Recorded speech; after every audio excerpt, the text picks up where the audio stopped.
네, 우리 강사 서자선 작가님은요, 일기록의 저자이자 독서 운동가이시며 현재 광현교회를 섬기시는 권사님입니다. 오늘 그리스도인의 독서와 신앙이란 주제로 나눠주실 때에 큰 은혜 누리시기를 간절히 바랍니다. 오늘 이 시간 작가님 박수로 모시겠습니다.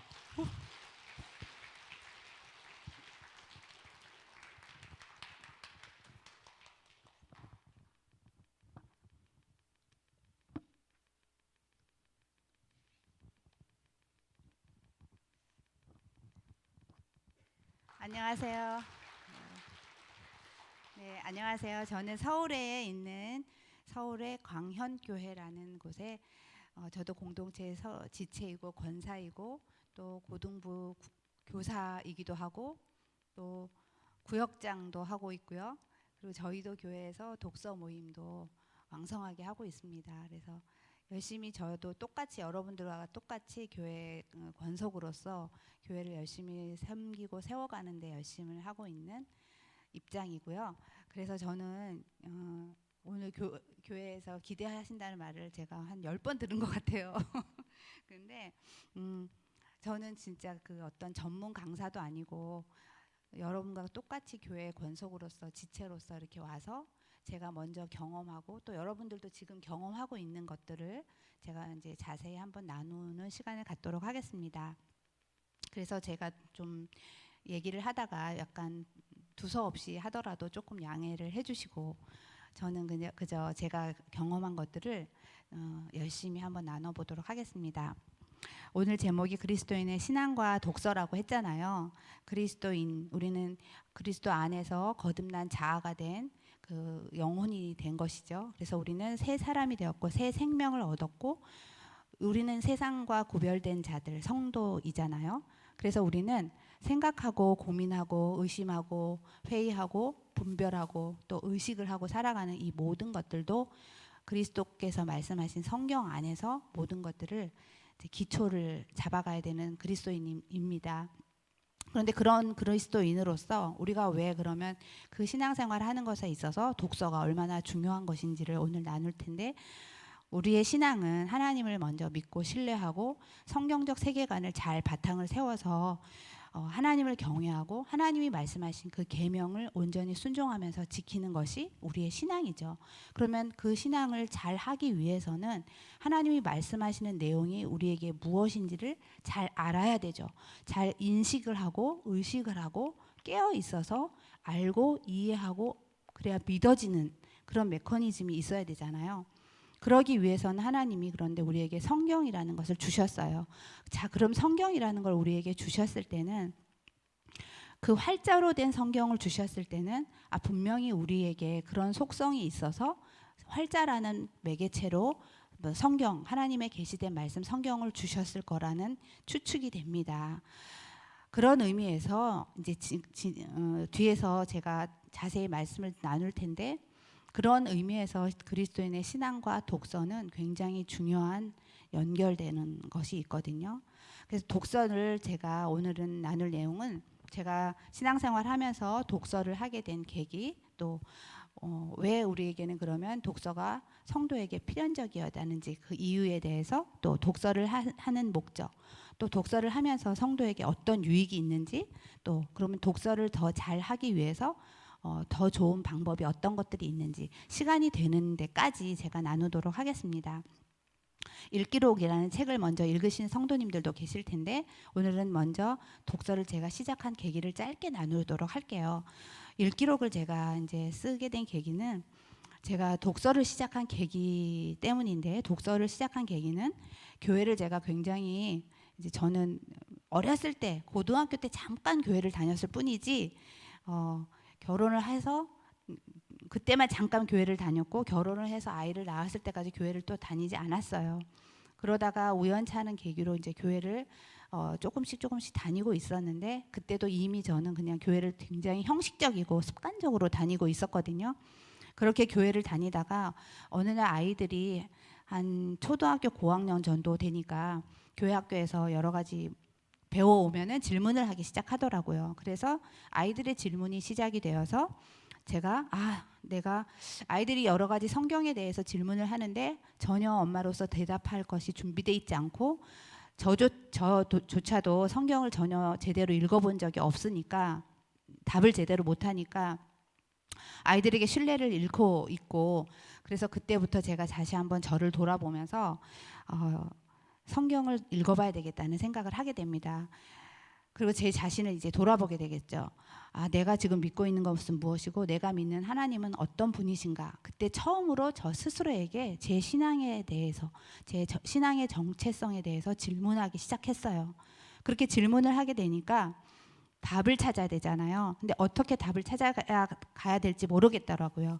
그래서 제가 이제 담임 목사님 또 부목사님들을 찾아다니면서 제 영혼의 상태에 대해서 질문하기 시작했어요. 제가 사실은 이렇게 교회를 몇 년간 왔다 갔다 했지만 진짜 왔다 갔다 하는 신앙이었거든요. 이렇게 출입만 하는 성도로 왔다 갔다 했지만 성경도 한번 읽어본 적이 없고, 저 사실은 하나님을 잘 모르겠어요. 그리고 천국이라는 것도 잘 믿어지지 않고, 그러니까 저의 신앙의 민낯을 고백을 했어요. 고백하면서 제가 어떻게 하면 아이들에게 부모로서 같이 교회를 다니는 사람으로서 신뢰 있게 질문하는 것에 답할 수 있고, 하나님을 저는 어떻게 하면 만날 수 있는지에 대해서 솔직하게 질문하기 시작했고 도움을 청했어요. 그랬을 때 목사님께서 얘기하시기를 사실 교회에는 그런 사람이 굉장히 많다, 이 얘기를 하시더라고요. 이때 웃어주셔야 되는데 그러니까 뭐냐면은 교회를 형식적이고 습관적으로 다니는 성도, 무늬만 그리스도인이죠. 그렇게 교회를 그냥 제 집 드나들듯이 마당만 밟는 성도들이 생각보다 많다. 정말 하나님을 어떤 분이신지 존재의 의미를 알아가고 내 신앙이 어떤 상황인지 자기의 영혼의 상태를 돌아보고 하나님의 말씀을 면밀하게 들여다보고 읽고 듣고 묵상하면서 신앙생활을 정말 집중해서 몰입해서 하는 사람이 생각보다 드물다는 얘기를 정말 소곤소곤하게 얘기를 해주시더라고요. 그래서 그때 저는 교회를 많은 분들이 너무나 열렬하게 신앙생활을 잘하고 있다고 생각하고 저만 그런 줄 알았죠. 그래서 그렇게 몰래 찾아가서 물었던 건데, 근데 어쨌든 그렇게 이제 저를 위로해 주시기 위해서 아마 그렇게 얘기하신 것 같아요. 그러시면서 목사님께서 저의 영혼의 상태를 제가 그대로 얘기하니까 그때부터 교회에서 모든 은혜의 방편을 하나님이 이미 우리에게 주셨는데 성도들이 그것을 소홀히 여긴다는 것이죠. 모든 공예배, 그다음에 하나님의 말씀을 듣고 읽고 묵상하는 것, 또 대표적으로 교회에서 우리는 예배 시간에 가장 많은 시간을 드리는 게 뭐예요? 목사님의 설교잖아요. 설교를 듣고 그냥 한 귀를 흘리는다는 거예요. 교회 문턱을 넘어서면 집에 갈 때 설교를 듣고 한 주간 그 말씀을 깊이 묵상하고 말씀의 본문을 들여다보는 시간을 갖지 않는 성도, 또 이렇게 또 기도의 생활을 꾸준히 연습하고 지속적으로 기도의 자리에 앉아서 하나님과 독대하는 시간을 갖지 않는 성도, 이러한 것들에 대해서 얘기를 해주셨어요. 그러니까 제가 하나도 걸리지 않는 게 없더라고요. 저는 공예배도 제대로 열심히 안 했었고 빠지기 일쑤였고 구역 모임도 늘 거짓말치고 도망다니고, 그리고 기도는 제대로 해본 적도 없었고 말씀은커녕 제대로 들여다본 적도 없이 교회 생활을 말 그대로 신앙생활이 아니라 교회 생활을 몇 년을 하고 있었던 거예요. 그래서 제가 그때 이제 정말 성령의 은혜였겠죠. 제가 그걸 어떻게 깨달았겠어요. 성령께서 내가 정말 잘못된 신앙생활을 하고 있구나. 하나님을 알아야 되는구나. 나를 만드시고 나를 여기까지 인도하신 하나님이라는 분을 알아야 되는 거구나. 알고 믿어야 되는구나. 이해하고 믿어야 된다라는 걸 알게 됐죠. 물론 성령께서 우리를 전인격적으로 성령이 우리를 알게 하시고 깨닫게 하시고 조명하시죠. 그러나 우리의 역할이 있다라는 것을 제가 그때 알게 되었어요. 그래서 그때부터 제가 일상생활을 다시 재배열을 하고 목사님께 물어봤어요. 제가 어떻게 하면 하나님을 만날 수 있겠는지. 그래서 방금 말한 것처럼 모든 교회의 공예배를 열심히 드리고, 그다음에 기도의 연습을 시작하고 그리스도의 말씀에 집중해서 읽고 탐독하라고, 그리고 말씀을 배워나가기 시작하라고, 그리고 교회에서 모든 부서에서 움직이면서 한 부서라도 봉사하시면서 손님처럼 다니지 말고 교회의 주인의식을 갖기 시작하자, 이런 얘기들을 여러 이제 조언을 듣게 됐어요. 그러면서 결정적으로 목사님께서 말씀하시는 건 뭐냐? 성경을 혼자 성도가 읽고, 물론 교회에서 설교를 듣고 성경 공부를 할 수 있지만, 성경을 읽다 보면 성경이 굉장히 방대하고 오래전의 역사책이잖아요. 그리고 굉장히 많은 서사가 들어있는 책이고, 또 성경은 하나님의 말씀, 그 속 안에서 굉장히 많은 행간이 있고 보이지 않는 내밀한 하나님의 메시지들이 성경 안에는 굉장히 많이 들어있잖아요. 그래서 성경을 혼자 성도가 읽고 탐독한다고 해서 그 모든 하나님의 뜻과 의미를 짧은 시간에 알게 된다는 것은 쉽지 않다라는 것을 말씀해 주셨어요. 그러면서 좋은 믿음의 선진들의 책이 굉장히 많이 있다. 독서를 하셨으면 좋겠다. 믿음의 선진들의 책을 하나하나 읽어 나가면서 성경을 잘 알아가는 것에 도움닫기를 하라는 것이죠. 그러니까 강조하셨던 것은 성경을 잘 보고 말씀을 잘 이해하고 깨닫기 위해서는 하나님이 전폭적으로 성령을 통해서 우리에게 해주시는 역할도 있지만, 우리가 스스로 자기 주도적으로 말씀을 탐구하는데, 그 말씀을 탐구할 때 가장 좋은 탁월한 도구가 믿음의 선진들의 좋은 책이라는 거예요. 그 책들을 잘 읽어 나가면서 성경 본문을 잘 이해하고 말씀을 잘 습득하는 그런 훈련을 했으면 좋겠다라는 말씀을 해주셨어요. 그러면서 하나님, 성령님, 교회, 성도, 성화, 사랑, 믿음, 성령, 이런 여러 가지 카테고리의 주제들을 책으로 읽어나가기 시작했어요. 그래서 그때부터 제가 그럼 저는 목사님께서 말씀하시는 대로 열심히 부지런히 모든 공예배를 참석하고 매일 기도의 자리에 앉아서 기도를 연습하고 기도를 배우고 기도를 한번 해보겠어요. 그리고 말씀도 성경도 어렵겠지만 성경도 한번 꾸준히 읽어보겠습니다. 그리고 성경을 읽으면서 좋은 책을 선별해서 독서를 해보겠다고 마음에 굳은 결심을 하게 됐어요. 그 굳은 결심은 제가 한 게 아니더라고. 돌아보니까 성령님께서 그 시간에 강력하게 저에게 인도하셨던 것 같아요. 그래서 그때부터 제가 마음을 먹고 저의 일상의 시간들을 다시 다 재배열하고 모든 공예배, 기도를 배우는 거, 말씀을 읽고 묵상하는 거, 성경을 공부하러 다니고, 특별히 공예배가 우리가 교회에 다니면 기본적으로 2번, 3번 이상의 예배를 드리잖아요. 그러면 우리가 말씀 설교를 듣잖아요. 설교를 듣고 저는 예전 같으면 그냥 그 교회 문턱을 넘어서는 순간 흘려버리고 잊어버렸는데, 말씀 본문 설교 듣고 말씀 본문을 반드시 집에 가져가서 정말 보화처럼 그 본문을 다시 읽고 다시 본문을 묵상하고 그 본문에 해당되는 책을 찾아서, 또 믿음의 선진들의 설교집을 찾아서 본문을 잘 관찰하고 해석하고 본문에서 말씀하는 의미가 무엇인지를 잘 들여다보는 공부를 하기 시작했어요. 그런 연구를 하기 시작했어요. 그게 저는 예전에는 목회자들, 목사님들만 그렇게 공부를 하는 거라고 생각을 했어요, 성경을. 그런데 우리 일반적인 성도에게도 반드시 그 작업이 필요하다는 것을 알게 됐어요. 얼마나 그 다음 주에 설교 말씀이 꿀처럼 단지. 왜냐, 일주일 내내 설교 말씀을 가지고 놀았더니 너무나 주일이 기다려지는 거예요. 말씀 듣는 시간이 너무나 기다려지는 거예요. 왜냐, 설교를 듣고 그 본문을 가져가서 집에서 또 제가 일주일 동안 그 말씀을 가지고 시간을 보낼 걸 생각하니까 너무나 주일이 기다려지고 말씀 듣는 시간이 설레이게 기다려지는 거예요. 자, 그렇게 하면서 제가 설교를, 본문을, 말씀을 묵상하는 연습을 매일 꾸준히 했어요. 그리고 새벽 설교에 매일 올라오는 말씀을 가지고 매일 큐티하는 연습을 꾸준히 하기 시작했어요. 그렇게 이제 지속적으로 그 훈련을 하면서 신앙에 대한 그 믿음의 선진들이 우리에게 물려주신 너무나 좋은 도서들이 굉장히 많다는 걸 알게 됐어요. 청교도는 말할 것도 없고 16세기, 17세기부터 이루 말할 수 없는 종교개혁가들의 무수한 책들, 그리고 믿음의 선진들이 성경 66권의 모든 본문을 주옥같이 설교해 놓은 설교집들이 굉장히 많다는 걸 발견했어요. 그래서 내가 평생 하나님 나라에 갈 때까지, 하늘나라 갈 때까지 이 하나님의 본문을 샅샅이 뒤지고 공부하고 읽고 묵상하고 이것을 내 것으로 체화시켜서 내 삶에 반영해서 살아낼 수만 있다면 정말 이 세상 살아가는 맛이 있겠다라는 생각이 들더라고요. 그리고 내 시간이 그 시간 하나하나가 허투루 시간을 보내지 않게 되고 하루하루 시간이 굉장히 역동적인 시간들을 보내게 된다는 것을 저를 통해서 제가 어느 날 발견이 됐어요.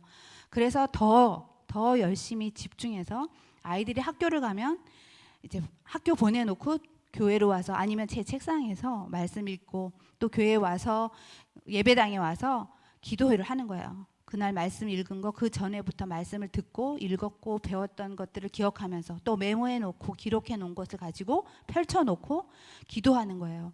기도를 연습하기 시작했어요. 정말 우리가 아이들 3살, 2살, 3살짜리 아기가 엄마 앞에서 얼마나 말하는 게 서툴러요? 기도는 처음에 그런 거예요. 그런데 그 아이가 성장하고 인격적으로 성장하고 성인이 되면 얼마나 논리정연하게 자기의 이야기들을 할 수가 있게 되잖아요.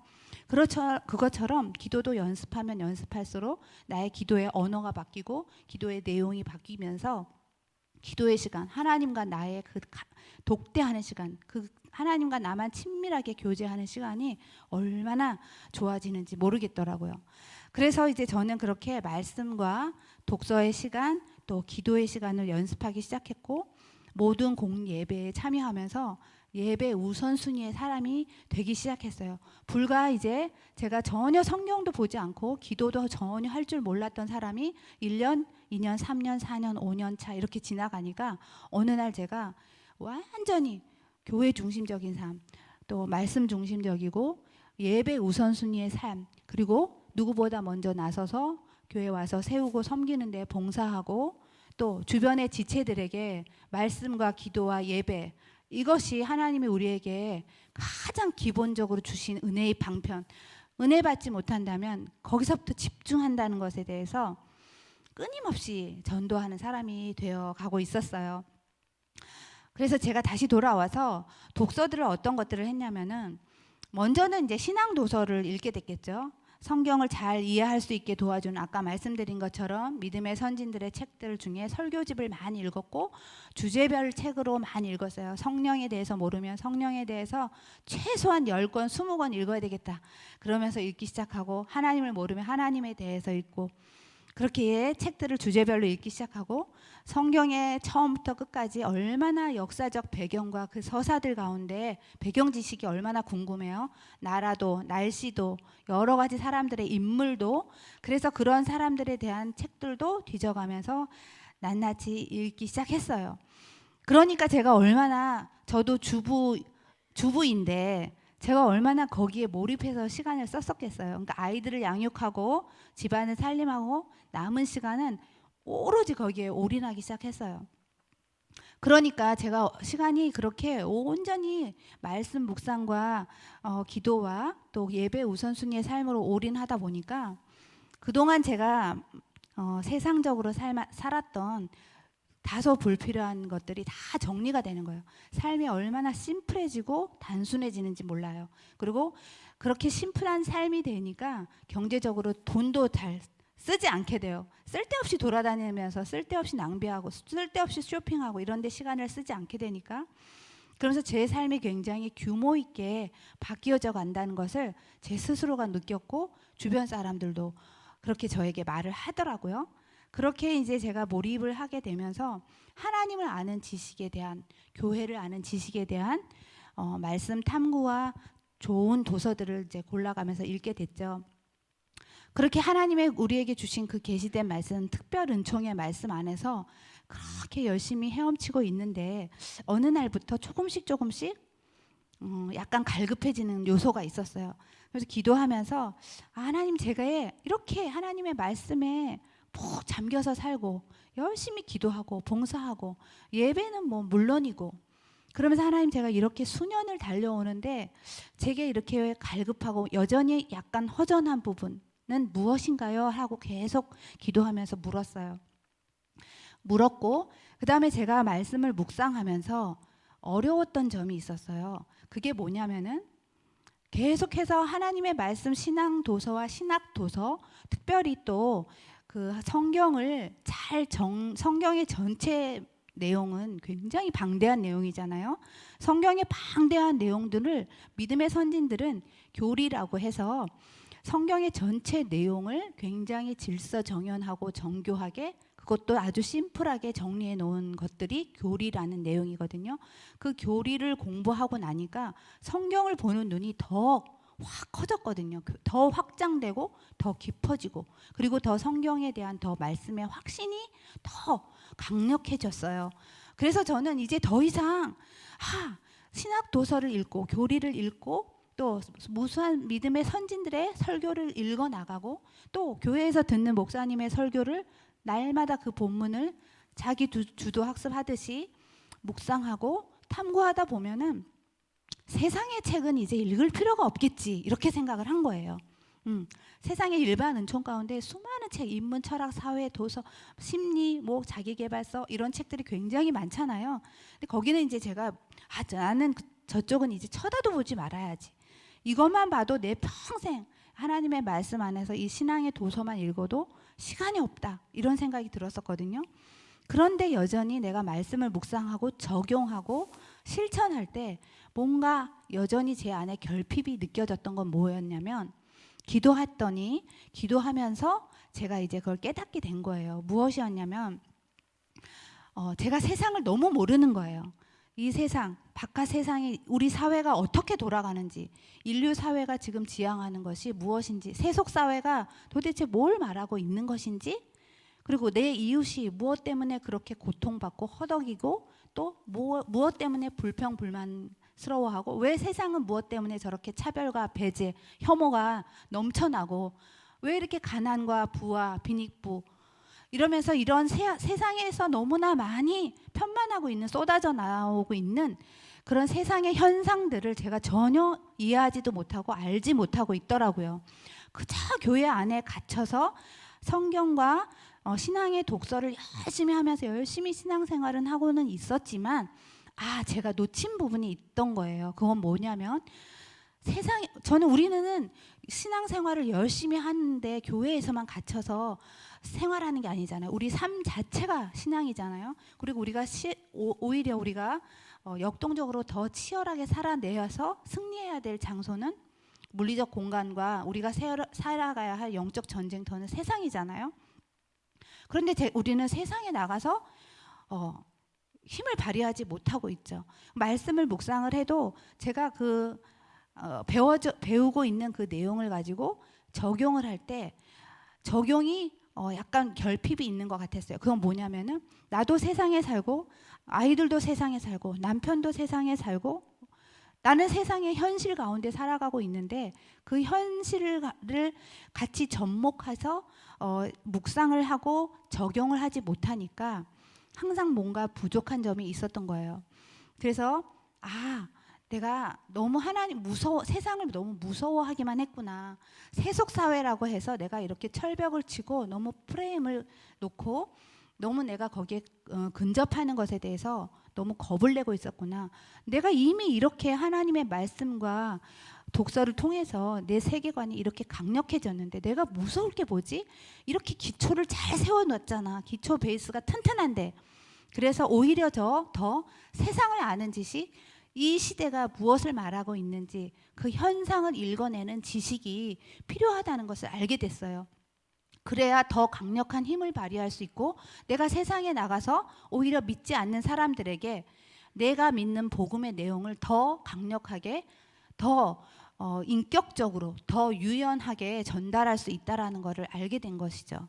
그래서 그때부터 자연스럽게, 그리고 무엇보다 세상에 수많은 쏟아져 있는 그 인문, 사회, 철학, 심리, 그런 다양한 도서들조차도 하나님께서 읽지 마라 하는 것이 아니라, 하나님이 계시된 말씀, 특별 계시된 말씀 성경 외에 일반 은총 가운데 주신 하나님의 내용인데, 그것을 무시했던 저를 발견했어요. 그때부터 인간에 대한 이해와 공감을 가르쳐주는 인문, 또 사회를, 현상을 가르쳐주고 관찰할 수 있는, 우리가 다 직접 보고 경험할 수 없고 미디어를 통해서만 우리가 알 수 있는 내용들을, 그래서 더 적극적으로 사회과학 도서들도 읽기 시작했고, 사고하고 생각하는 방법을 기를 수 있는 철학, 또 인간에 대한 연민과 이해를 더 깊이 탐구하기 위한 심리, 또 문학, 이러면서 다양한 카테고리의 책들을 골라서 읽게 되었어요.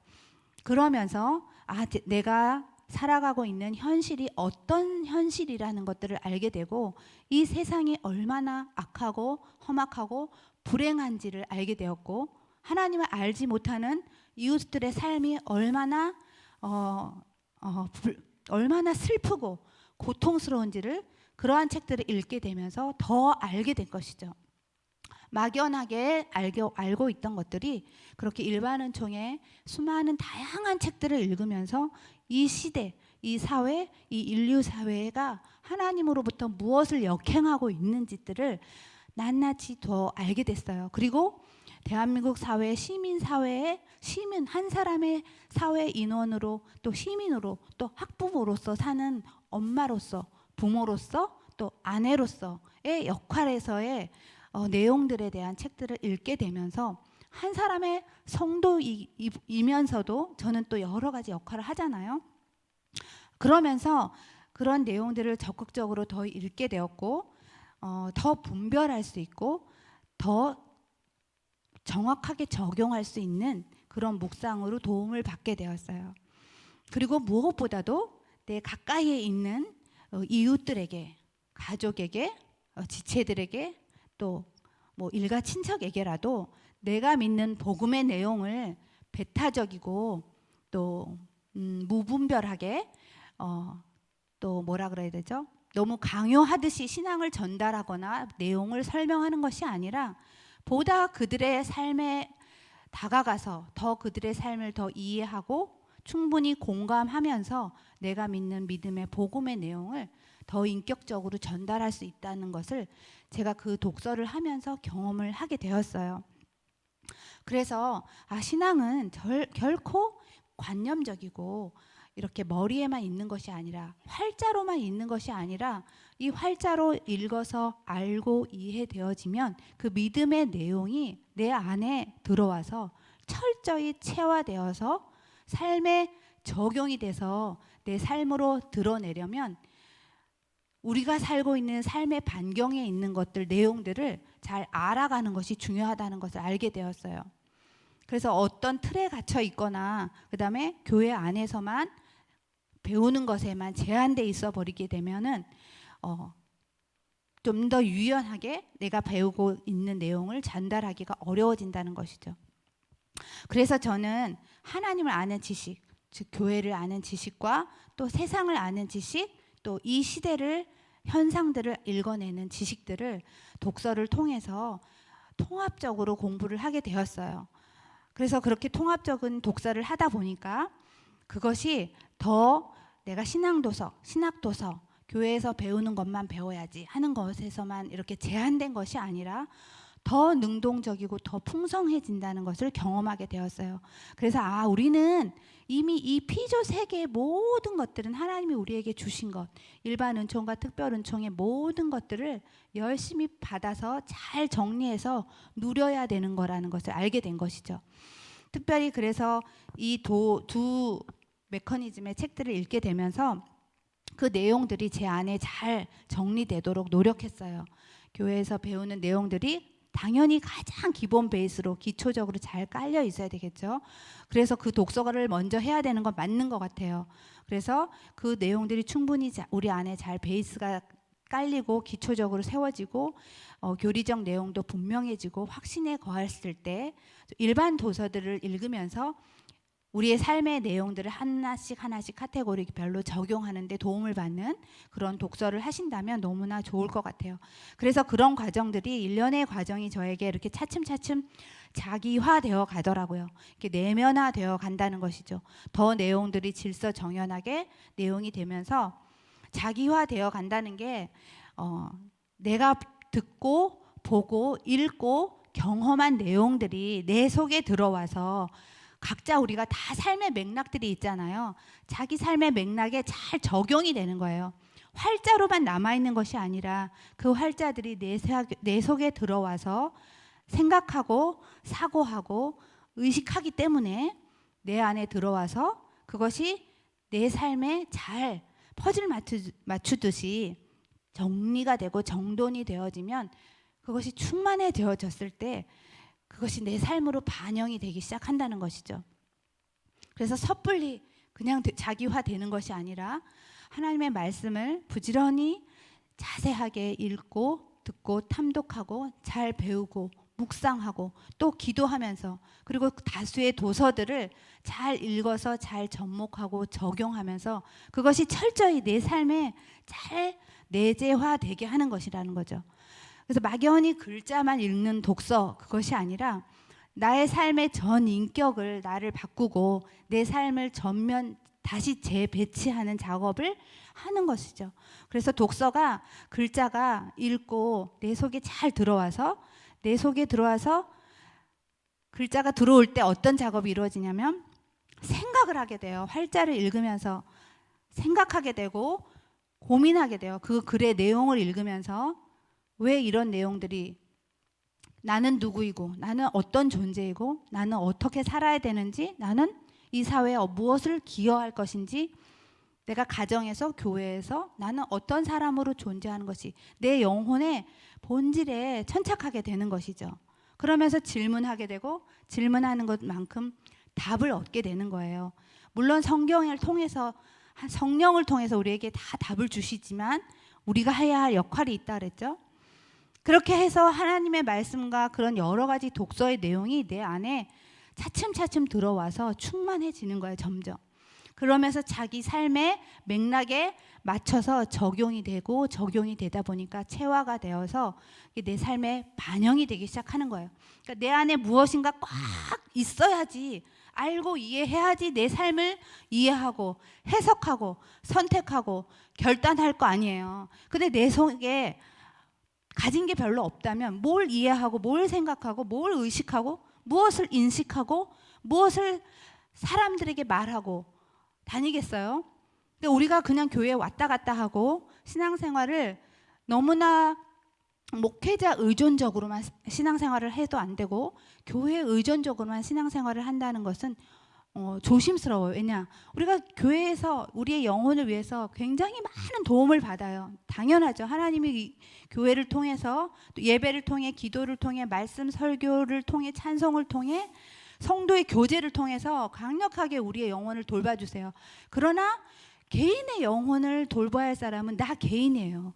충분히 도움을 받으면서 자기 주도적으로 하나님과 나와의 개인의 1대1의 신앙이 되어야 되거든요. 그 1대1의 신앙이 되어질 때 내가 굉장히 성령 충만하고 나의 존재로서의 하나님의 본질, 나에게 하나님이 나를 여기까지 부르신 나의 존재의 본질을 깨닫게 되는 거거든요.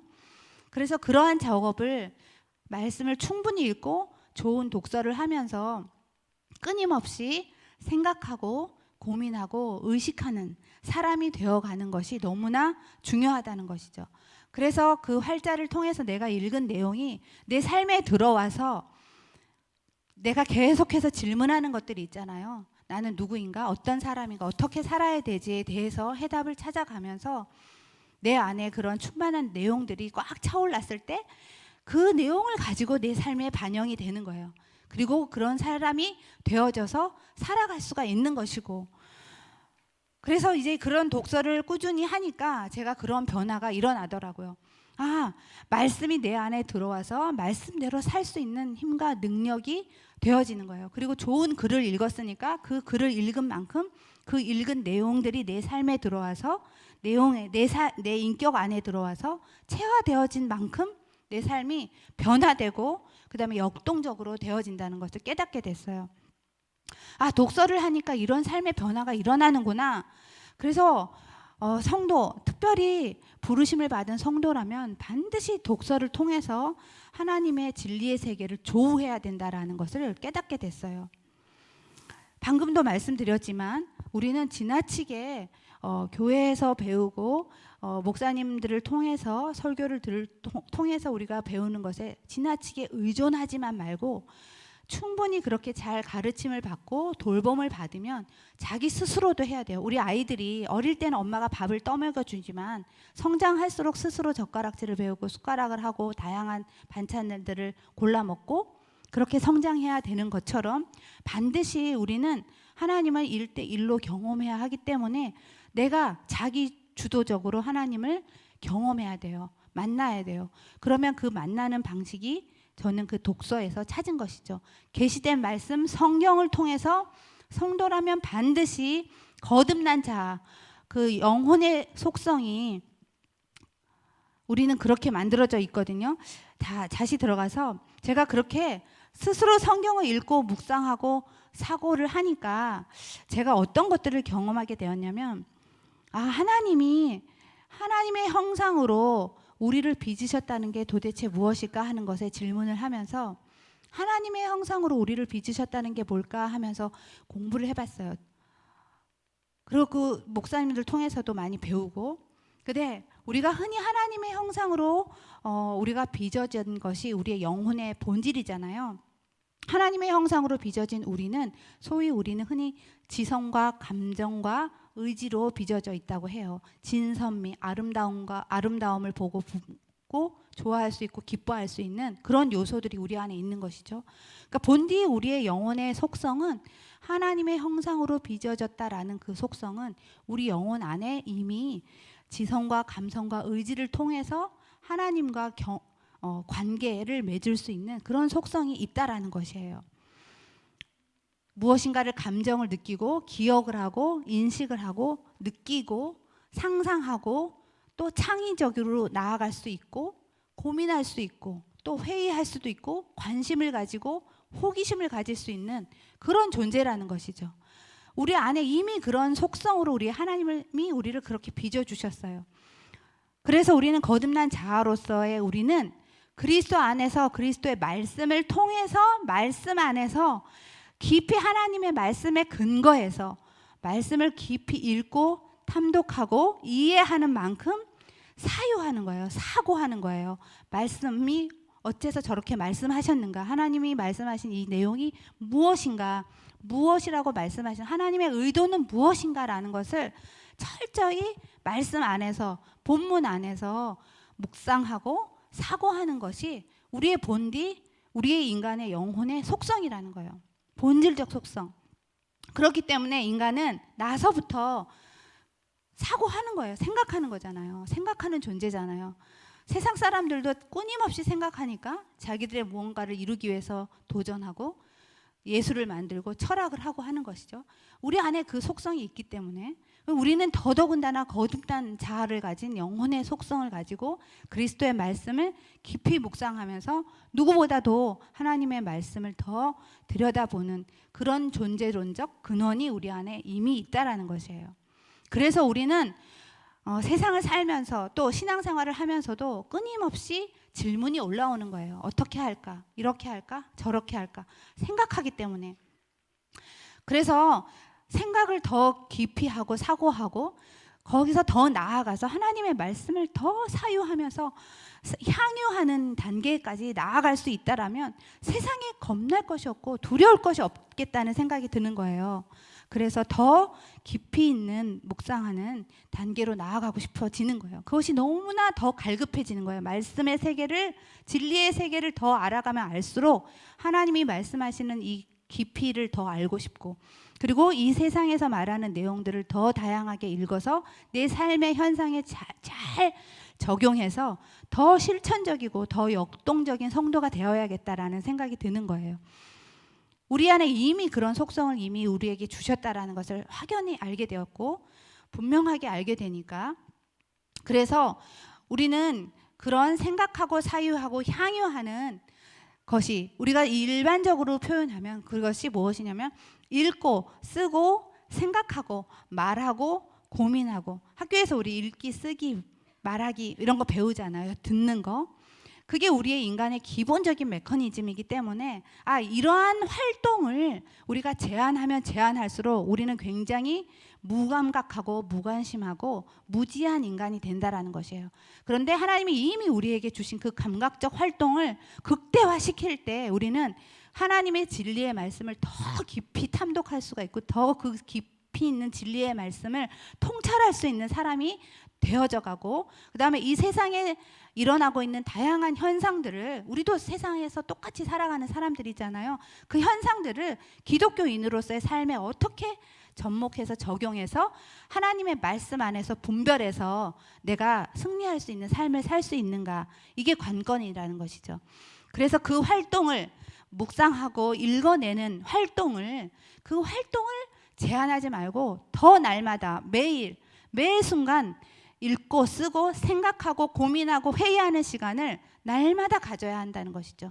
하나님 앞에서, 말씀 앞에서 좋은 글을 통해서 그것이 우리에게 좋은 통로가 되고 매개체가 되어주기 때문이에요. 물론 긴 시간이 걸려요. 그러나 이 방법이 가장 하나님을 깊이 조우할 수 있는 방법이라는 것이에요. 왜 하나님께서 우리에게 그 계시된 말씀 성경이라는 것을 활자로 주셨겠어요?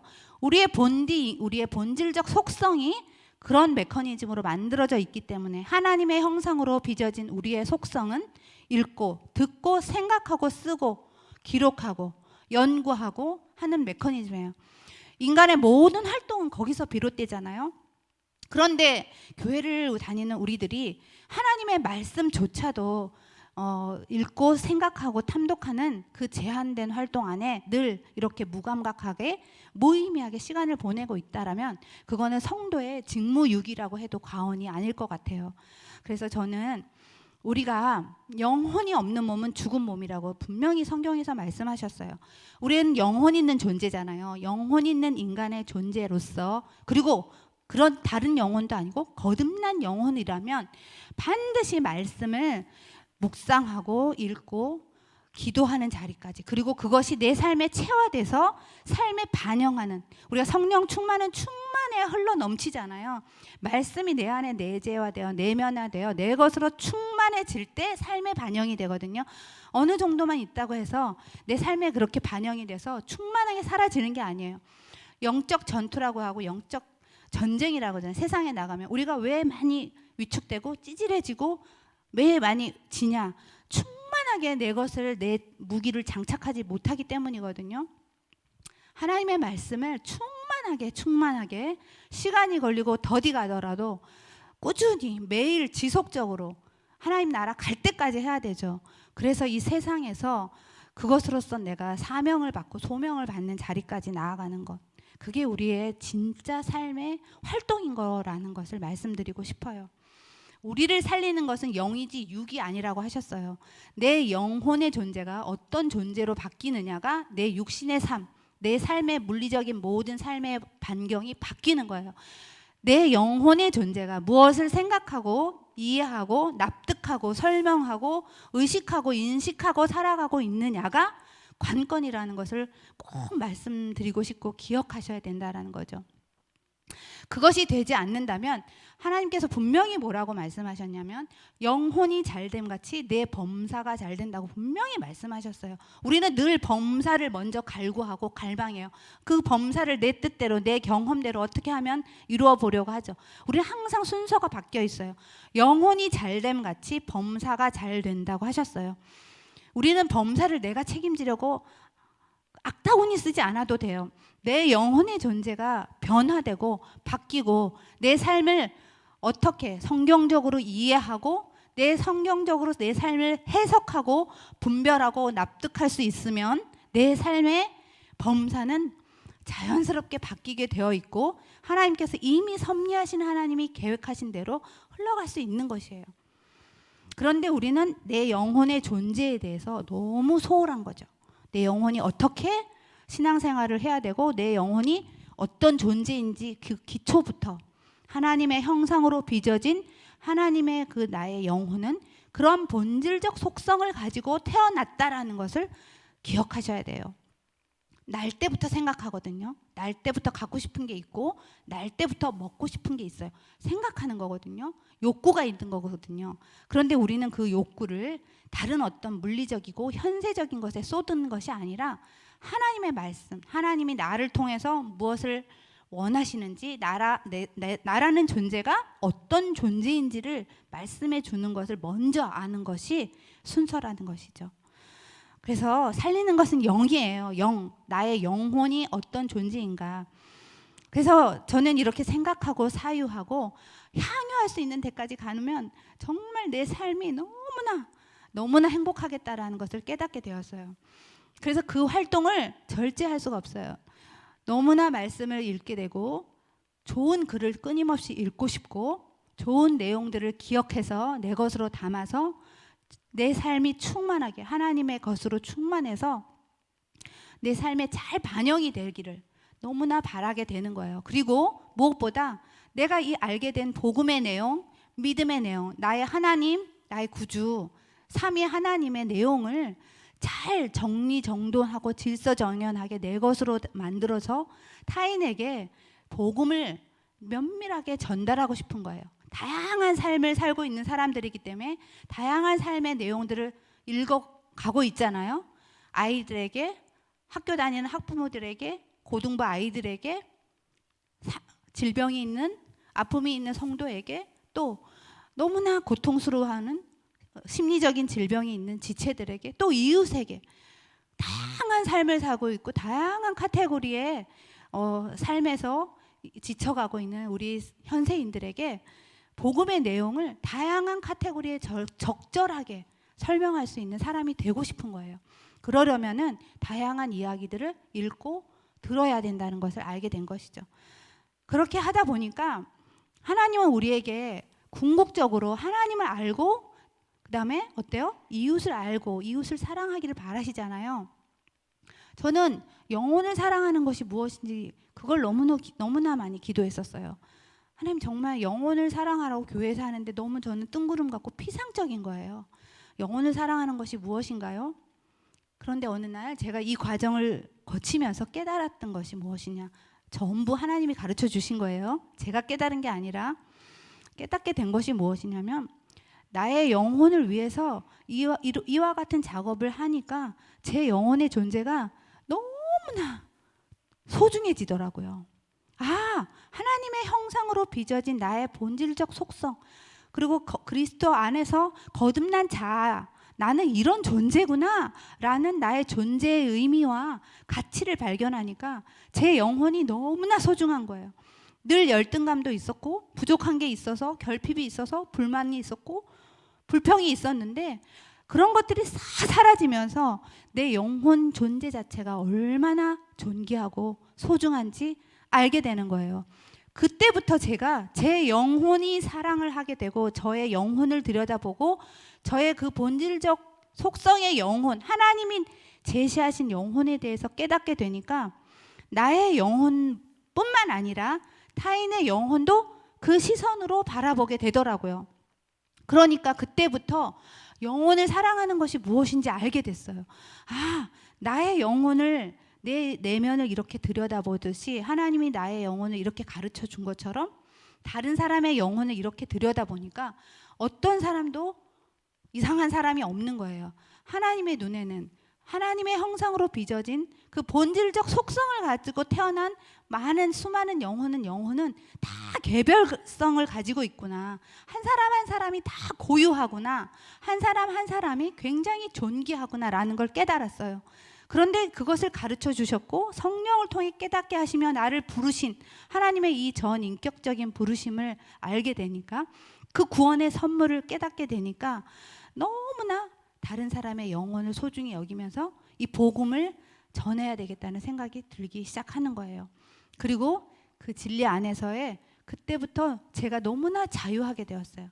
진리가 너희를 자유하게 하리라 라는 말씀의 내용도 늘 저에게는 하나의 그냥 명제처럼 문구처럼 명언처럼만 와닿았지 제 내면에 와닿지를 못하는 거예요. 하나님, 제가 이렇게 말씀을 알아가고 하나님의 말씀이 너무 좋아요. 그런데 진리가 너희를 자유하게 하리라. 저의 영혼에게 진리가 자유해서 제가 어떠한 것에도 휘둘리지 않는 사람이 되고 싶어요. 그런 기도를 하게 되는데 진리가 너희를 자유하게 하리라. 이 말씀의 명제로 남아있는 게 아니라 그 말씀이 내 영혼이 어떤 존재인지를 깨닫게 되니까 또 진리의 말씀을 깨닫게 되는 이 과정을 통해서 진리, 그 말씀이 제 영혼을 자유롭게 한다는 것을 그때 알게 된 거예요. 그러면서 이 말씀을 알게 되고 나의 영혼의 존재를 정확하게 이해를 하게 되니까 어때요? 세상에서 말하는 다양한 내용들에 있어서 제가 그렇게 비교하고 열등감을 가졌던 것에 궁핍해지질 않는 거예요. 물리적으로는 부족할 수 있겠죠. 제가 누구와 만약 비교를 한다면. 그런데 하나도 그것에 마음을 쏟거나 휩쓸리지 않게 되더라는 것이죠.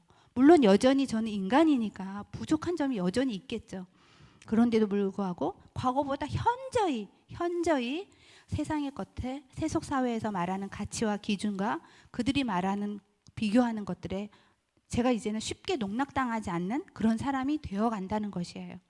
그래서 저는 무엇보다도 하나님이 우리를 어떤 존재로 만드셨고 어떤 존재로 보시는지 내 영혼의 존재를 잘 보는 연습을 분명히 하셨으면 좋겠어요.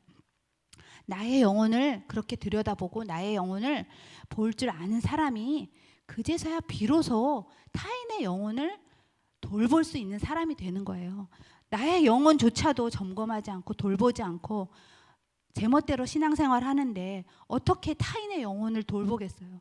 그거는 오히려 타인을 더 망치는 거죠.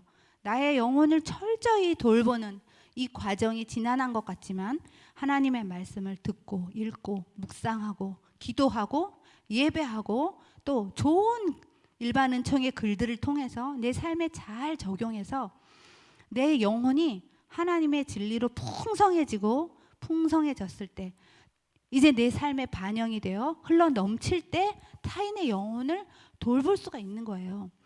타인의 영혼을 돌볼 수 있는 그러한 우리가 되어야 되잖아요. 왜? 하나님이 우리에게 궁극적으로 명령하신 것이 지상 명령이 그것이기 때문에 이기적인 사람이 아니라 이타적 삶을 살기 위해서 하나님은 그래서 나의 존재를 깨닫게 하시고 이타적 삶을 살도록 자연스럽게 만드신 하나님의 장치였던 거예요. 하나님은 억지로 그다음에 기계적으로 만드신 게 결코 아니라는 것이죠. 굉장히 철저히 인격적이고 굉장히 철저히 하나님이 메커니즘으로 우리를 그렇게 빚어 놓으셨다는 거. 그래서 저는 그런 활동을 하게 만드셔서 저의 존재를 알고 하나님을 더 깊이 만나게 되니까 이 매개체, 이 통로가 좋은 책이라는 것을 이제 더 확신을 갖게 되었어요. 물론 그 책에는 성경책이 1순위죠. 그래서 좋은 글을 통해서 하나님을 이렇게 깊이 만날 수 있고 나의 존재가 온전히 더 변화되어져 가고 진리를 통해 더 생각하고 사유하고 살아내니까 이제 자유하는 삶이 되는 이 도전을 할 수 있는 사람이 되어져 가는 걸 보면서 자기 존재의 본질을 알아간다는 것이 우리 성도로서 얼마나 중요한지. 그래서 우리는 교회를 와서 세례를 받고 열심히 예배드리고 교회 다니고 헌금하고 봉사하고 이런 모든 활동들이 너무나 훌륭한 것이죠. 당연히 해야죠. 우리는 주인의식을 가지고 활동해야 해요. 그러나 그것을 하면서 놓치지 않아야 되는 거. 우리는 너무 많이 놓쳤어요. 놓치지 않아야 될 것이 내 영혼의 존재를 어떤 존재로 부르셨고 내가 영혼의 존재는 어떤 활동을 가장 우선순위로 먼저 해야 되느냐. 말씀을 읽고 예배를 드리고 봉사를 하고 성도의 교제를 가져도 생각하고 사고하고 사유하고 의식해서 근데 그 의식하고 생각하는 밑바탕을 이루어주는 매개체가 말씀과 좋은 글이라는 것이에요. 그래서 저는 예전에는 이렇게 이런 과정을 거치기 전에는 늘 공허했어요. 교회를 왔다 갔다 해도 저도 좀 들었던 말씀이 있었을 거 아니에요. 근데 그런 그 연습을 안 했기 때문에 공허했던 거예요. 그리고 늘 불평이 있었고 불만이 있고 사고하지 않고 열등감, 차별하고 절망하고 갈등을 빚고 그런 사람이었어요. 늘 뭔가 항상 교회를 다니고 신앙생활을 한다고 하는데도 늘 막연하고 말씀도 막연하고 피상적이고 관계도 피상적이고 뭔가 하나가 뭐 면밀하고 체계적이지를 못한 거예요. 그런데 이러한 일련의 작업들을 거치면서 저의 영혼이 아주 분명해지는 거예요. 노선이 분명해지고 내가 가야 할 바가 어딘지를 알게 되었고 말씀을 분별하면서 삶이 무엇인지 인생이 무엇인지 나라는 존재가 누구인지 내가 어디로 어떻게 살다 어디로 가는지 내 인생의 처음과 끝과 종말까지 충분히 이해하고 알게 되고 깨닫게 되었다는 것이죠. 그러니까 더 이상 제 영혼의 또 제 물리적 삶이 휘둘릴 게 없는 거예요. 충만한 거예요. 그리고 이거는 당연히 성도라면 이것을 깨닫지 못하면 여전히 10년, 20년 신앙생활을 해도 여전히 피상적이고 여전히 관념적일 거라는 걸 알게 된 거죠. 그래서 서두르셔야 돼요. 내가 신앙생활 10년 했고 30년 했고 50년 모태신앙이라고 해서 내가 지금 신앙생활을 너무 잘하고 있다라고 너무 미루어 짐작하지 마시고, 혹여 내게 잃어버린 영혼, 혹여 내게 놓치고 있는 길을 잃은 내 영혼의 존재가, 갈증을 갖고 있는 내 영혼의 존재가 아닌가. 내가 혹시 근원을 모르고 나의 근본 원하는 하나님의 그 본질적 속성의 영혼의 존재 자체를 놓치고 살아가고 있지는 않는가 하고 한번 다시 자기 스스로에게 질문하고 자기 영혼을 먼저 돌보는 사람을 되어야 한다는 게 제가 오늘 너무나 강조하고 싶은 말씀이에요.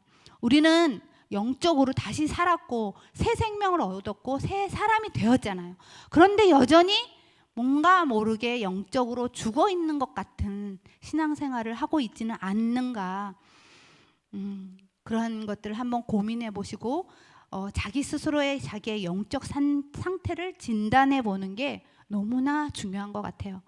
그래서 자기의 영혼의 존재가 어떤 존재인지 인식하고 영혼이 어떤 활동을 우선순위로 해야 되는지를 분명하게 알고 봉사하고 헌금하고 예배하고 말씀을 듣고 성도의 교제를 나누고 선교를 하는 것이 의미가 있다라는 것을 저는 그걸 경험을 하게 된 것인 거죠. 자, 다시 돌아가서 시간이 많이 갔는데 조금만 정리를 해보면, 하나님의 형상으로 빚어진 영혼이에요. 우리는 지정의로 말할 수 있어요. 지성과 감성과 의지, 생각, 사유, 사고하는 존재예요. 필연적으로 지성과 이성을 통해서 읽고 듣고 말하고 스스로 생각해야 돼요. 그래서 그 결과물을 가지고 내 삶을 이해해야 돼요. 내 삶을 해석해야 되고 내 삶을 관찰해야 되고 내 삶을 설명할 수 있고 또 내 삶을 사람들에게 나눌 수 있어야 되고 기여할 수 있는 사람들이 되어야 되는 것이죠. 우리가 본문을 읽고 묵상하고 관찰하고 해석하듯이 내 삶도 그러기 하기 위해서는 복음의 내용이 내 영혼 안에 그렇게 전방위적으로 연습이 되어져야 한다는 것이죠. 그러니까 성경을 읽고 믿음의 선진들의 좋은 글들을 읽고 설교를 들으시면 절대 집에 가서 그냥 소홀히 여기지 마시고 그 주의 본문을 잘 들여다보고, 왜 제가 설교의 내용을 묵상을 하는 걸 이렇게 강조하냐면, 목사님이 설교를 하실 때는 전체 교우의 회중을 놓고 설교를 하셨잖아요.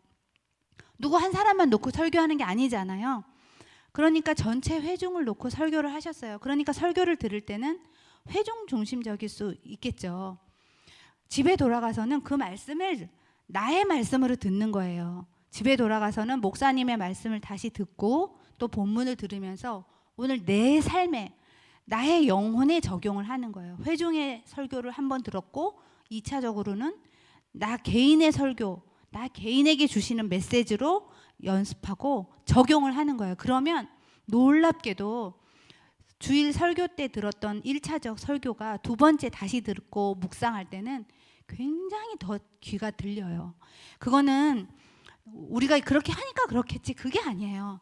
성령 하나님은 전인격적으로 우리 삶의 모든 구석구석, 모든 보이지 않는 나조차 나를 모르는데 성령은 나를 더 잘 아시잖아요. 내 삶에 다 간섭하시고 관여하셔서 내가 본문을 묵상하고 읽을 때 관여하신단 말이에요. 그래서 성령께서 더 내 개인에게 적용을 일깨워 주세요. 그래서 내가 본문을 묵상하는 것을 즐겁게 만드시고 더 조명해 주시고 깨닫게 해주셔서 그 시간을 즐겁게 만드셔서 더 사모하게 하시고, 그래서 주일 예배가 더 기다려져서 또 설교를 듣고 또 집에 가서 하고, 아이들 학교 가서 보내놓고 학원 보내놓고 집에 와서 다시 복습하고 예습하느라고 엄마들 엄청 잔소리 하잖아요.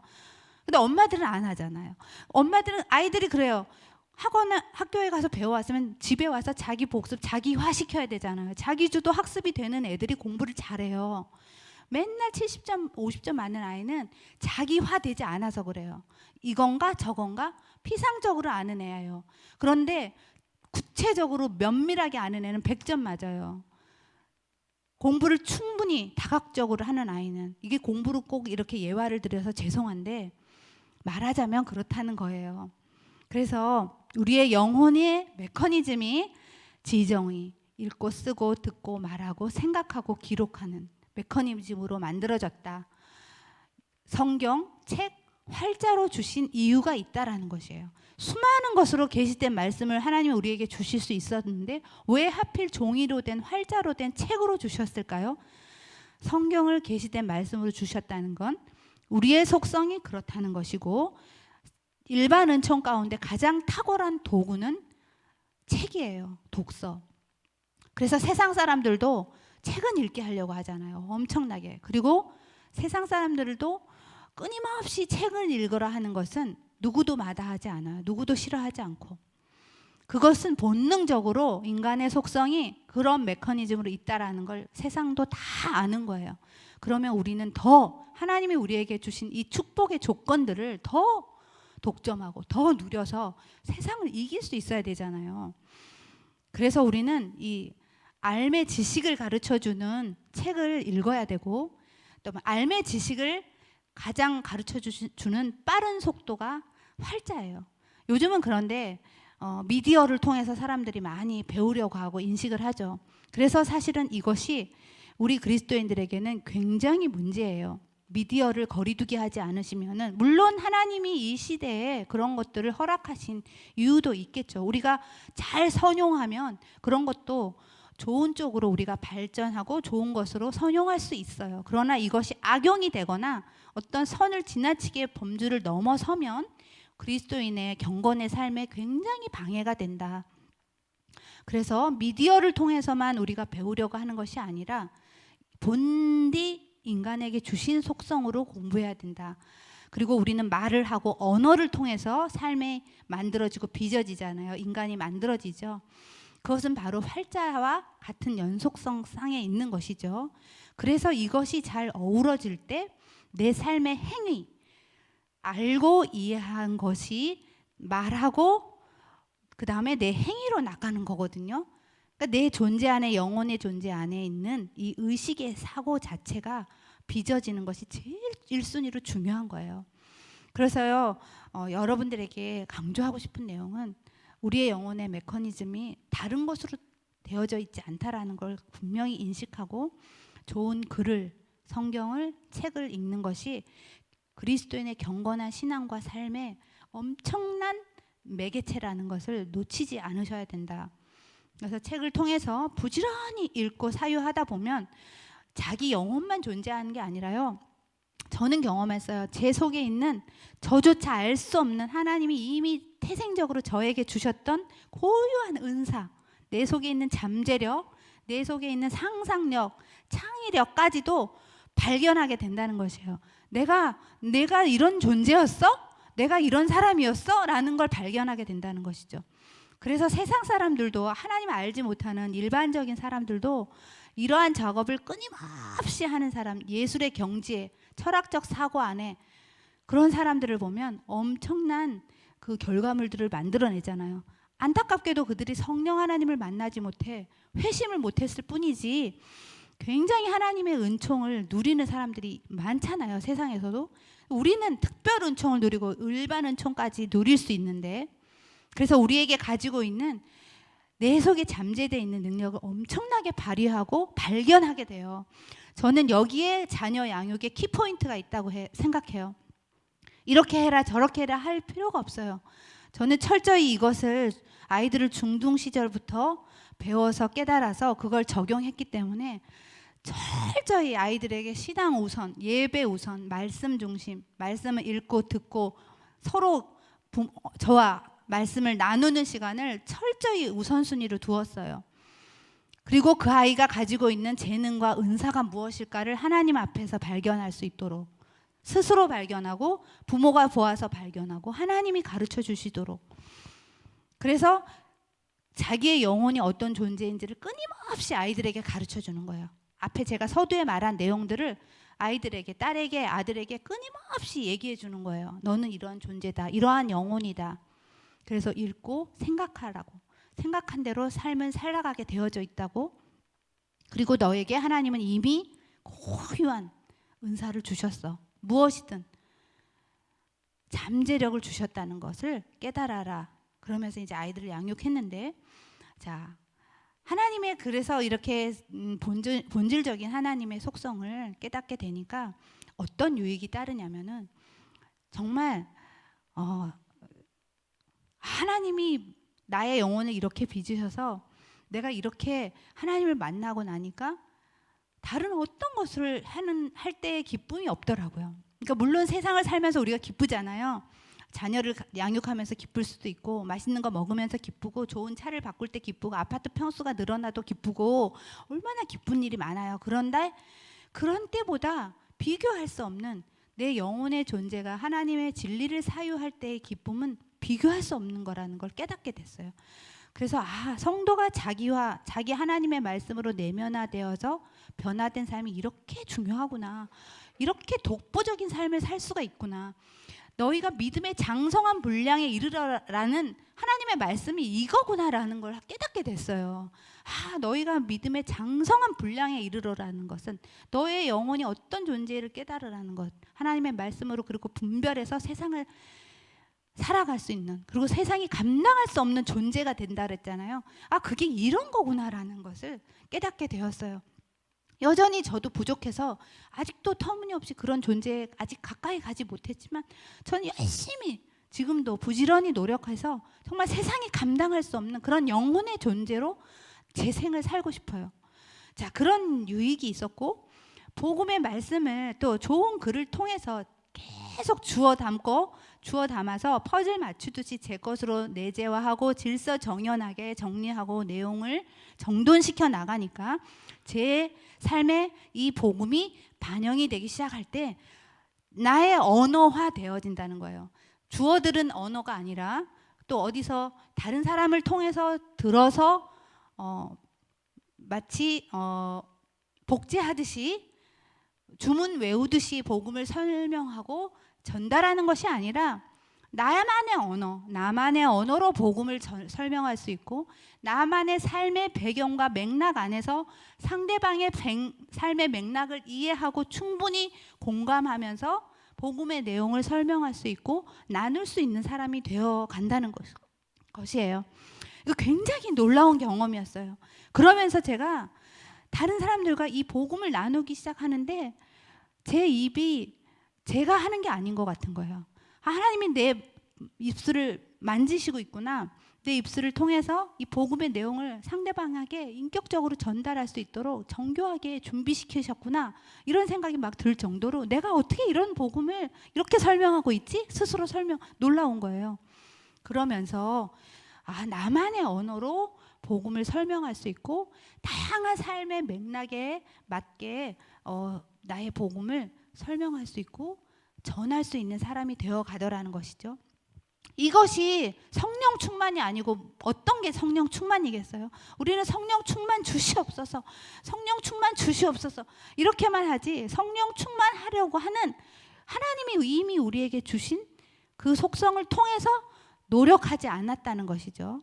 그래서 성령 충만은 하나님이 우리에게 이미 주신 복음의 내용을 내 속에 잘 정돈해서 그것이 이제 흘러 넘칠 때 성령 충만한 거예요. 말씀으로, 진리로, 삶으로 충만해지는 거예요. 역동적으로 되는 거예요. 그냥 관념적으로, 피상적으로 교회에 왔다 갔다 하는 사람이 아니라, 그때 하나님은 가장 우리를 통해서 영광 받으신다는 것을 또 깨달았어요. 하나님께 영광 돌리는 삶이 무엇일까? 이것도 여전히 저 피상적이었어요. 아이를 서울대학 보내면 하나님께 영광 돌린다고 하던데 맞나? 아닌 것 같은 거야. 말이 돼? 세상 사람들도 그렇게 하는 것 같고 말이 많은데, 돈이 많아서 헌금을 많이 하면 하나님께 영광 돌리는 것인가? 하나님은 이 영혼의 존재에 대한 깨달음을 주시니까 우리의 물리적 사이즈나 물리적 어떤 것들로 영광 받으시는 것도 있겠죠. 그러나 그 이전에 보이지 않는 것을 통해 너의 영혼의 존재가 하나님을 어떻게 경험하고 만나는지가 하나님께 가장 영광 돌리는 순간이라는 거예요.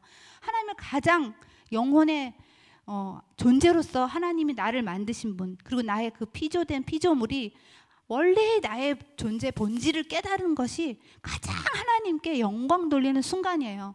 우리 아이들이 엄마랑 가장 친밀한 관계가 되어서 엄마의 자녀로서, 아들로서, 딸로서 기뻐하고 즐거워할 때, 그때가 가장 부모는 영광을 받는 순간인 거거든요.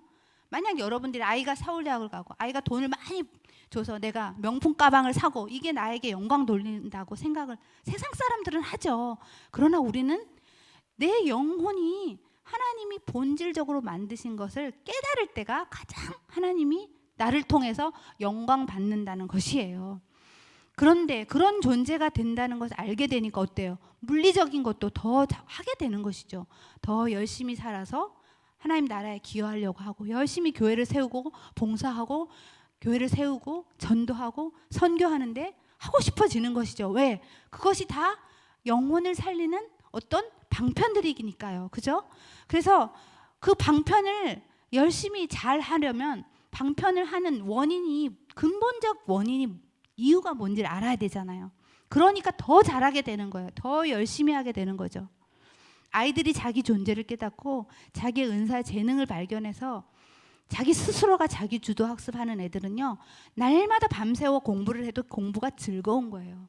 전 날마다 책을 읽으면서 책을 읽는 게 그렇게 즐거울 수가 없는 거예요. 왜냐? 끊임없이 하나님의 세계를 사유하고 향유할 수 있는 그 매개체 안에서 제가 날마다 유영할 수 있다는 게 얼마나 행복하고 복된지. 명품 가방, 아이가 서울대학 가는 거, 그게 부러운 게 아니라는 것을 너무나 치열하게 깨닫게 되는 것입니다.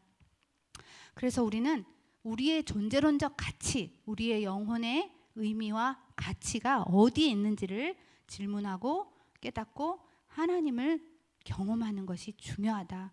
그렇게 하다 보면 시간도, 돈도, 또 이렇게 미디어도 다 거리두기를 잘 하게 돼요. 절제할 수 있고 분별할 수 있고 또 잘 컨트롤할 수 있는 사람이 되어 간다는 것이죠. 그리고 그렇게 그러한 작업 속에서 각자만에게 고유한 은사가 누구나에게 있어요. 고유하게 하나님이 주신 사명이 있어요. 하나님은 모두 우리를 캐스팅해 주신 거예요.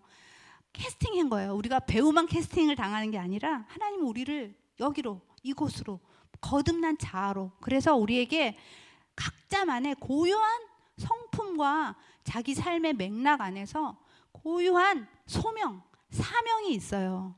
부르신 각자의 자리에서, 직업에서, 나이에서, 성별에서 어떤 역할 속에서 사명을 주신다라는 걸 깨닫게 된다는 거죠. 참된 부르심을 받은 성도의 영혼은 그렇게 정리가 되어지는 것 같아요. 근데 이것을 깨닫게 되고 알게 된 과정이 하나님의 말씀을 부지런히 탐독하고 배우고 읽고 그 읽은 것을 가지고 기도하는 것. 기도를 그냥 하는 것이 아니라 내용을 가지고 기도해야 되겠죠. 중언부언 하는 것도 제가 그때 깨닫게 배웠어요. 내용을 모르니까 중언부언 하는 거예요. 내가 무슨 말을 하는지, 하나님이 뭔 말을 하시는지 내가 모르니까 중언부언 하는 거예요. 그러니까 내가 분명하게 인격적으로 체계적으로 내용을 아니까 중언부언하지 않고 체계적인 기도, 인격적인 기도를 할 수 있게 되는 거예요. 그러니까 기도가 얼마나 재밌어지는지 몰라요. 하나님과 만나는 시간이잖아요. 내 삶을 다 내어놓고 말할 수 있고 하나님의 말씀을 계속 들을 수 있는 시간, 그 기도의 시간이 1시간, 2시간, 3시간이 금방 간다는 것을 제가 몸소 경험하면서 기도의 시간이 이렇게 놀라운 거구나라는 걸 깨닫게 된 거죠.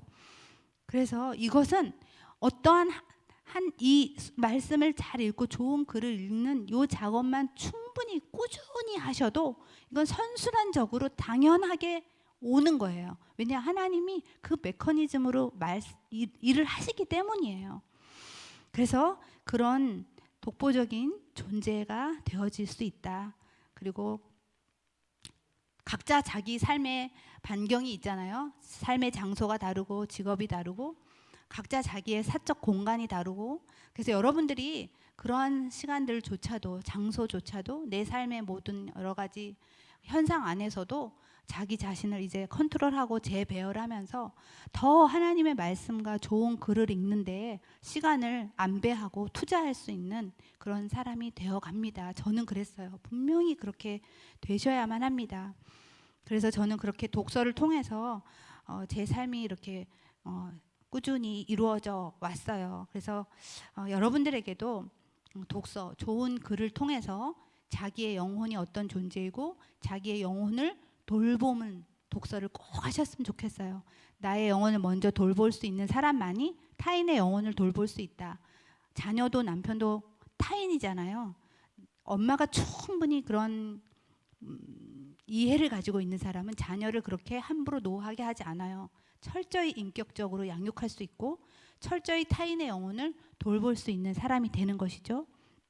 그리고 훨씬 더 이타적이고 나눔을 할 수 있는 사람이 되어져 가는 거고, 내 삶의 시간과 공간, 환경을 얼마나 우리가 잘 분별하고 컨트롤할 수 있는 사람이 된다. 그리고 무엇보다도 교회 공동체 안에서 함께 성경을 읽고 함께 책을 읽으니까 성도의 교제가 얼마나 인격적으로 되는지 몰라요. 서로 나누고 듣고 깨달은 내용들을 서로 토론하고 나누고 하면서 서로 또 기도해 주면서 저는 그거 깨달았어요.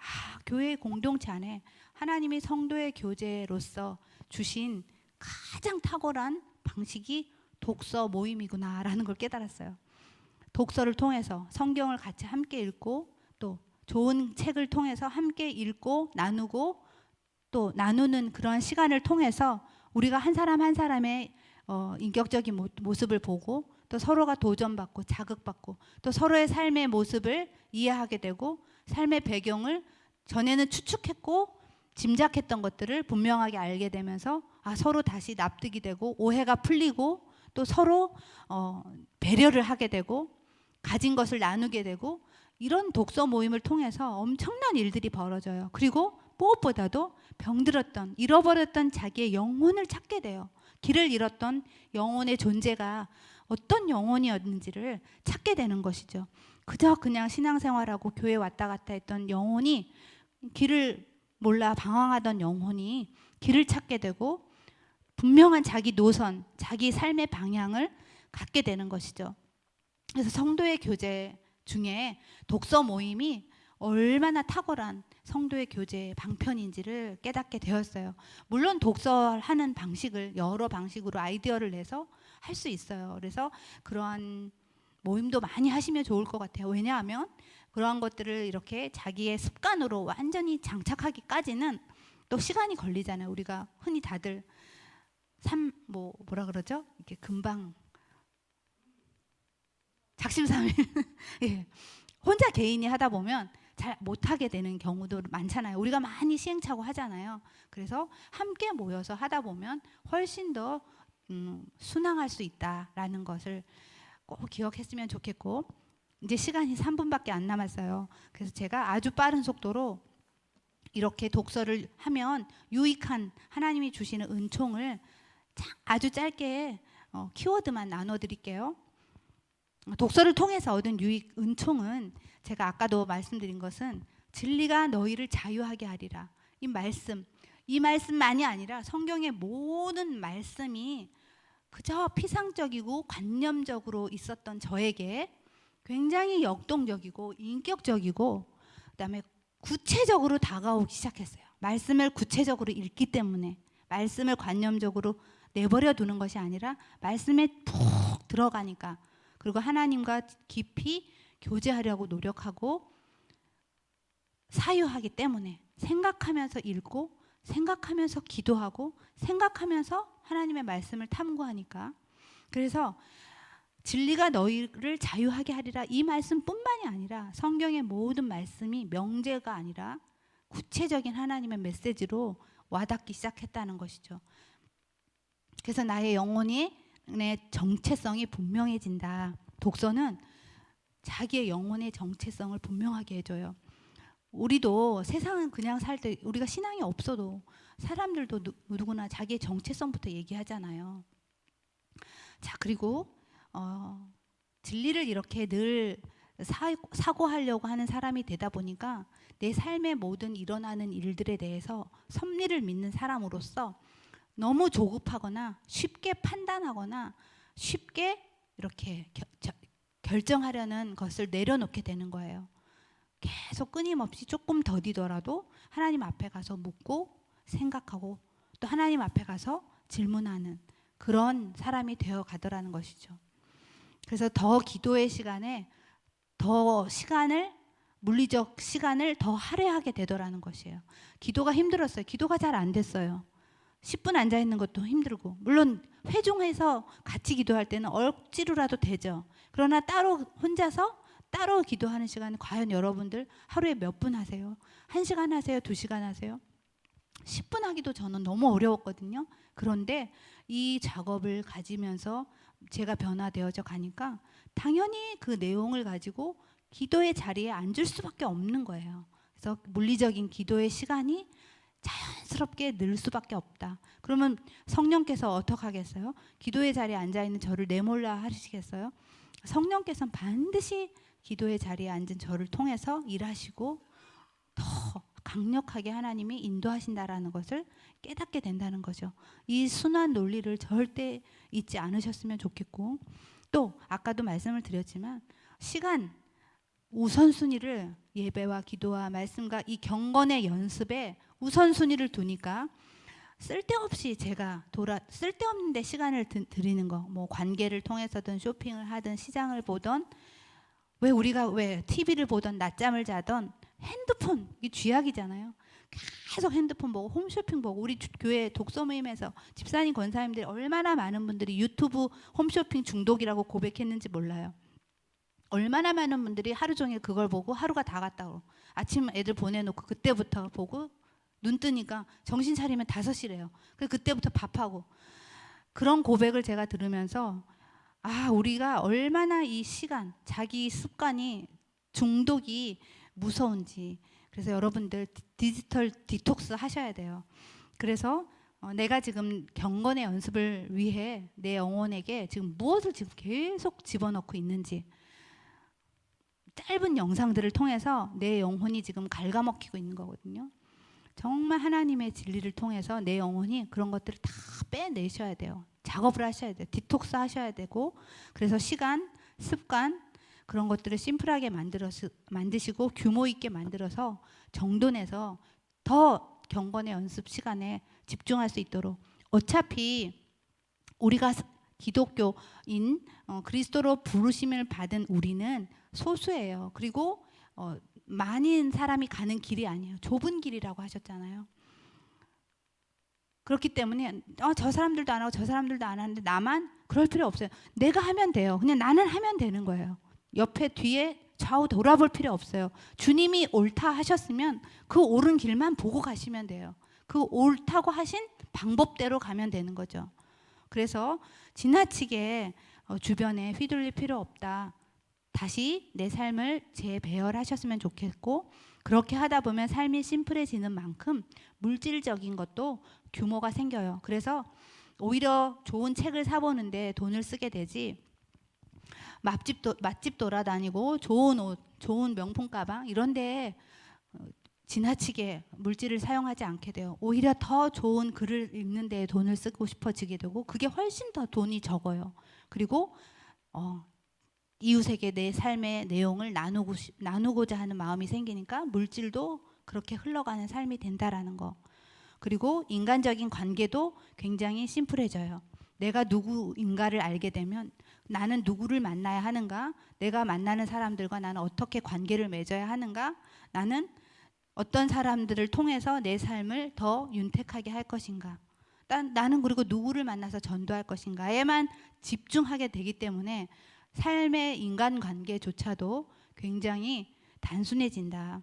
맥락이 생기는 거죠. 그냥 막연한 인간관계, 막연하게 오늘 누구 만나고 막 이렇게 저렇게 규모 없이 인간관계를 하고 휩쓸리듯이 대책 없이 사는 것이 아니라, 그 인간의 본성을 알게 되니까 맥락의 인간관계를 맺게 되고,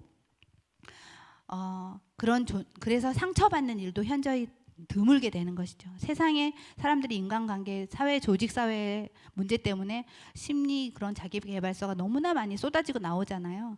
다 그 인간 관계가 방만하기 때문이고 그다음에 거기에 대한 이해가 부족하기 때문이잖아요.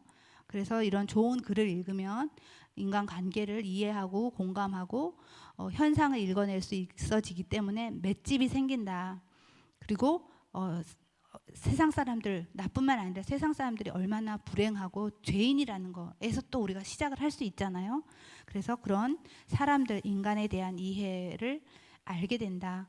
사회의 세상의 문제와 현상들을 읽게 되니까 내가 지금 현실 처해져 있는 상황도 어떠한 것인지를 알게 돼요. 내가 지금 어떤 상황에 있는지, 내가 어떤 문제에 있는지를 봉착했는지를 알게 되는 거죠. 예를 들어 대한민국 대학교 4학년 학생이다 그러면 대한민국의 대학교 4학년으로서의 나의 지금 신앙적으로 대한민국 국민으로서 시민으로서 또 인류 사회의 구성원으로서 나의 정체성이 뭔지 알게 되는 거예요. 그게 그림이 정확하게 그려지면 내가 살아가는 삶의 반경에서 훨씬 힘을 발휘할 수가 있어요. 그리고 지나치게 힘을 발휘하지 않아도 돼요. 왜냐? 쓸데없는 것도 굉장히 많거든요. 그렇게 가치를 분별하고 가지치기를 해 나가니까 보다 내 삶의 윤곽이 분명해진다는 것이죠. 그래서 그런 것도 분명해진다. 그리고 또 이렇게 우리가 지금 성인 남녀 부모들은 자녀를 양육하는 태도도 바뀌게 돼요. 자녀를 하나님이 주신 인간의 영혼의 존재로 보게 되니까 소유물이 아니고 그 아이들 노하게 하지 않아야 되니까 성경적 양육 태도를 가지고 양육을 하고 또 세상에 세속 사회에서 말하는 가치대로 양육하지 않으려는 맷집이 생기면 얼마든지 노력하면 가능하리라 봅니다. 왜냐? 우리는 세상에서 말하는 그 가치 기준이 세상 사람들이 다수의 사람 또 돈이 많은 사람, 지위가 높은 사람이 만들어 놓은 가치 기준이에요. 그 사람들이 만들어 놓은 기준이에요. 삼위 하나님이 만들어 놓으신 기준은 영혼의 속성 본질 속에 있어요. 그렇기 때문에 이것을 철두철미하게 깨닫지 않으면 우리는 10년을 20년을 아무리 교회를 다니며 신앙생활을 한다고 해도 끊임없이 세상의 가치에서 만들어 놓은 정점에 휘둘릴 수밖에 없어요. 이것에 휘둘리지 않으려면 철저히 내가 어떤 성도로 부르심을 받았는지를 분명하게 각성하고 내 자리를 정확하게 확보하고 있어야 된다는 것입니다. 그럴 때 정말 경건한 성도가 되고 기도하고 언어도 제가 얘기했죠. 그리고 우리 안에 각자에게 주신 은사를 발견해서 나만의 고유한 은사를 통해서 재능을 통해서 하나님 나라를 세워갈 수 있는 그런 저력 있는 사람이 만들어진다. 우리의 자녀 양육도 분명하게 확신을 가지고 그 바탕 위에서 양육을 하시는 게 중요하다. 그리고 무엇보다도 교회를 이렇게 손님처럼 다니지 않고 이 모든 내용들에 대해서 이제 이해를 하게 되니까 교회 공동체가 얼마나 소중한지를 깨닫게 되는 것이죠. 그리고 교회 공동체와 또 우리의 영혼을 돌보기 위해서 우리에게 주는 이 교회 공동체 안에 구성원들, 목사님, 장로님, 권사님, 집사님, 모든 교우들, 어린아이부터 장년, 모든 이 교우들이 한 부르심에 받은 한 공동체 안에 소중한 존재라는 걸 깨닫게 돼요. 왜냐? 우리는 한 배를 탔어요. 그래서 우리는 우선 내 공동체 안에 있는 모든 영혼들이 이 메커니즘을 분명히 깨닫고 변화되어서 역동적인 신앙생활을 할 수 있도록 막 교회가 들썩들썩 충만해서 들썩들썩한 교회가 되어졌을 때 비로소 우리는 나가서 각자의 삶의 환경 속에서 저력 있는 사람으로 복음 전도자가 되는 거잖아요. 그렇게 아이들을 양육해야 되고 우리는 그 공동체로 부르심을 받아서 마땅하게 그 소명을 다해야 할 의무가 있는 거라는 것이죠. 그냥 교회 다녀서 좋고 내 문제만 해결받으면 좋고 그냥 나 잘 먹고 잘 살고 이것이 아니라는 거예요. 나 잘 먹고 잘 살게 해주시는 거는 다른 사람을 잘 먹고 잘 살게 하기 위한 하나님의 장치예요. 그러니까 철저히 내가 내 삶이 내 영혼이 이걸 알게 되면 가만히 있으면 안 된다는 거죠. 이타적인 것, 이타적인 나눔으로 자꾸 내 삶이 발휘되어져야 돼요. 그리고 교회 공동체 안에서 그렇게 내가 역할을 감당하는 거죠. 봉사하고 서로 세우고 서로 나누고 그래서 나가서도 하고 그리고 이 지역을 먼저 주변의 사람들에게 그 흘러넘침을 흘려보내서 그들이 구원의 방주에 함께 탈 수 있도록 그 속성을 깨닫고 살아갈 수 있도록 도와줘야 되죠. 그리고 우리는 그렇게 서로 하다 보면 공동체 안에서 서로가 스승이 되고 서로가 선생님이 돼요. 그래서 내가 먼저 네가 먼저가 아니라 내가 먼저 깨달았으면 정말 낮아지고 겸손하게 하나님이 정말 이러한 것을 원하시고 이런 영혼의 존재가 되어져서 삶에 반영하고 살아가기를 원하시는 거라는 거, 이 원리를 옆에 사람에게 자꾸 나눠주셔야 돼요. 이건 정말 원리거든요. 이 성경에서 말씀하시는 이 원리를 나누는 사람이 되어서 우리의 시야가 밝아지고 넓어져서 정말 나만 혼자 하지 마시고 주변에 있는 사람들을 외롭게 두지 마시고 먼저 찾아가서 이 놀라운 발견을 전할 수 있어야 되겠다. 교회에서, 이웃에서, 그리고 이러한 모든 내용들을 독서를 하시는데 좋은 글을 읽으시면서 그냥 읽고 그렇지 하지 마시고요. 이거는 그냥 방법론적인 건데 성경을 읽거나 좋은 글을 읽을 때 독서를 하실 때 기록을 하시면서 읽으세요. 잘 읽고 생각한 것을 기록하고 또 떠오르는 것 기록하고 하나님이 주시는 내용 같으면 또 기록하고 그래서 그 기록을 해서 내가 계속 하나님이 성령께서 일깨워 주신 그 풍성한 내용들을 다 흘려 떠내려 버리지 마시고 내용 그걸 다 잡아야 되잖아요. 잡아서 내 것으로 만들려면은 기록해 놓고 또 다시 보고 기억하고 기억해야 되거든요. 그래서 기록하는 습관을 기르시면 너무 좋을 것 같아요. 그래서 읽는 사람은 점점 저희도 많아져요. 우리 교회도 읽는 사람은 많아지고 있는데 읽은 것을 생각한 것을 하나님이 주신 내용들을 기록하지는 않더라고요. 이제 점점 많이들 하고는 있지만 그것을 다 기록하시는 거예요. 그게 이제 묵상이고 큐티이고 그게 이제 내 것으로 더 만들어가는 더 극대화되는 방법이거든요. 그래서 반드시 듣고 말씀 설교도 듣고 또 말씀을 읽었고 탐색하고 묵상이 되었으면 그 묵상한 내용 소스들을 다 기록하시는 거예요. 기록하고 기도도 기록하면서 쓰면서 기도할 수 있거든요. 기록하시면서 그 기록의 결과물이 내 삶에 잘 이렇게 체계적으로 남을 수 있도록 이렇게 하시면 좋겠습니다. 이제 마지막으로 죄송해요. 부작용이 있는데 하나만 말씀드리고 마칠게요.